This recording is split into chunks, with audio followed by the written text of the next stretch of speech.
আসসালামু আলাইকুম রহমতুল্লাহ। ওয়ালাইকুম আসসালাম রহমতুল্লাহ বরকাত। আলহামদুলিল্লাহ, আজকে তো আপনারা পরিদর্শনে এসেছেন রয়্যাল সিটিতে। তো এই রয়্যাল সিটির ব্যাপারে আপনার কাছ থেকে কিছু মতামত জানবো, তবে তার আগে আপনি আপনার পরিচয়টা দিয়ে আপনি আপনার এই রয়্যাল সিটিতে আপনার এক্সপিরিয়েন্সটা একটু শেয়ার করবেন আমাদের সঙ্গে। আচ্ছা, আমার নাম শামসুদ্দিন আহমেদ। আমি একজন সরকারি কর্মকর্তা। আমি রপ্তানি উন্নয়ন ব্যুরোতে ডাইরেক্টর হিসেবে কাজ করে রিটায়ারমেন্টে গেছি। বর্তমানে আমি অবসর জীবনযাপন করছি, কিন্তু তার ফাঁকেও চিন্তা ভাবনা করছি যে ঘরে না বসে কোনো কিছু এর মধ্যে জড়িত থাকা যায় কি না। জাস্ট এটা আমার নিজের অভিজ্ঞতা আর কি। তো এই জন্য বিভিন্ন জায়গায় চিন্তা ভাবনা করছি যে কিছু যদি বিনিয়োগ করে সৎভাবে কোনো কিছু করা যায়। তো সেক্ষেত্রেই চিন্তাভাবনা থেকেই আমি এখানে দুটো প্লট নিয়েছি, এবং আমাকে ভালো লেগেছে এই জন্যই যে জায়গাটা খুব সুন্দর। আশেপাশে 20 ফিট, পাশে 16 ফিট, আবার যেখান দিয়ে আসলাম সেটা 60 ফিট রাস্তা।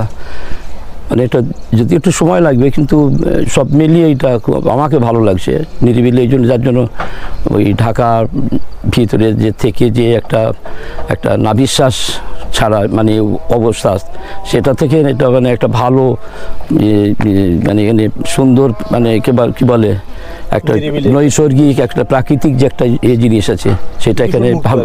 হ্যাঁ, উন্মুক্ত এই যেটা এই মাঠ, সেটা খুব ভালো লাগে আর কি। তো এখানে যারা লিখেছেন আমি কম বেশি যা জেনেছি সবাই ভালো, এবং বিভিন্ন স্তরের লোক এখানে আছেন, বিভিন্ন অফিসিয়াল পদের আছেন, ব্যাংকের লোক আছেন আমার জানা মতে। তো যারা এখানে এখন এ করছে যে বেশি টাকা পয়সা থাকলে হয়তো আরও কিছু বিনিয়োগ করারও ইচ্ছা আছে, যদি সেরকম সুযোগ থাকে তাহলে হয়তো আমি চিন্তা ভাবনা করবো। বা যারা আমার বন্ধুবান্ধব আছেন যারা বিনিয়োগ করার জন্য ভালো, আজকাল নিশ্চিত মানুষ বিনিয়োগ করে কখন, যেখানে নিশ্চিন্ত হওয়া যায়।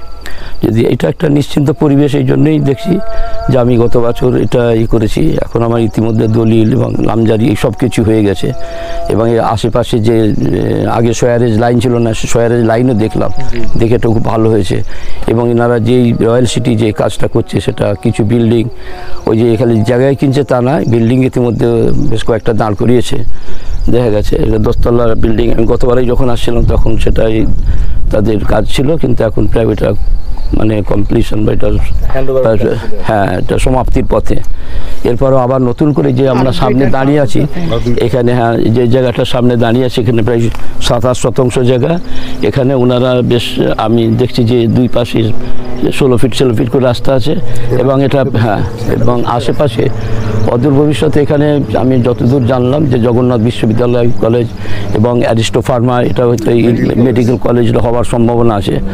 সেই হিসাবে যেহেতু এখন এখানে হয়তো যে কোনো জায়গায় তো মানে Rome was not built in a day, একটা কথাই আছে, রোম নগরী একদিন হয়নি। তো এটা আশেপাশে চতুর্দিকে দেখে যা মনে হচ্ছে, তাতে করে এটা খুব বেশি সময় লাগবে না, হয়তো কিছুদিনের মধ্যেই এখানে বড় বড় হাই রাইজিং বিল্ডিংও হতে পারে, এবং উঠলে তখন এটা আরও সুন্দর একটা ভালো নগরী হবে। আমরা বসুন্ধরা চিন্তা করি, অন্য জায়গায় চিন্তা করি, কিন্তু আমরা এখানে ইচ্ছা করলে চিন্তা করতে পারি, এবং এটা আমার মতামতে আমাকে ওটা ভালো লাগছে জায়গাটা আর কি। মানে একটা মুক্ত বাতাস, মুক্ত প্রাণ এখানে মানে ছুটে এই বেড়াবার সময় বা এখানে কাজ করার মতন একটা পরিবেশ আছে আর কি, সব মিলিয়ে। আন্তরিক ধন্যবাদ। আপনি আসলে খুব চমৎকারভাবে আর প্রাঞ্জল ভাষায় আমাদেরকে আসলে ব্যাপারটা বুঝিয়ে বলেছেন। আসলে এখানকার যে দূষণমুক্ত যে পরিবেশটা, এটা আসলে ঢাকাতে আশা করা কঠিন। আর ঢাকার যে এনভায়রনমেন্টটা, যে পলিউশনটা, এই পলিউশনটা তো ঢাকার যে মানে সারাউন্ডিং যে পুরো এরিয়াটা একদম উপর থেকে গ্রাউন্ড পর্যন্ত পুরোটাই দূষিত আর কি। সেটা আমাদের যানবাহন গাড়িটা এইসবের জন্য। কিন্তু আমরা তো এখানে মোটামুটি এমন একটা এলাকায় আছি, এই এলাকাটার আশেপাশের সমস্ত খুব পরিকল্পিতভাবে হচ্ছে আলহামদুলিল্লাহ। ঠিক আছে, সুন্দর। যেমন বনশ্রী আছে আমি দেখলাম, সেগুলো যেমন পরিকল্পনাভাবে সুন্দর রাস্তা চতুর্দিকে এদের করেছে। এখন যে কোনো নগরী যেখানেই যায়, যখন এই প্লটগুলো হয় এটা এইভাবে হওয়া উচিত। এটা সুন্দর মানে পর্যাপ্ত সাইড ছিঁড়ে সুন্দর করে করা, এটা একটা খুব ভালো লক্ষণ আর কি। আশা করি এটা ভালো হবে, আপনারা এটা এগিয়ে যান। মানে আমি আমার পক্ষ থেকে আপনাদের শুভকামনা করি এবং অগ্রগতি মানে এবং সাফল্য কামনা করি। আলহামদুলিল্লাহ।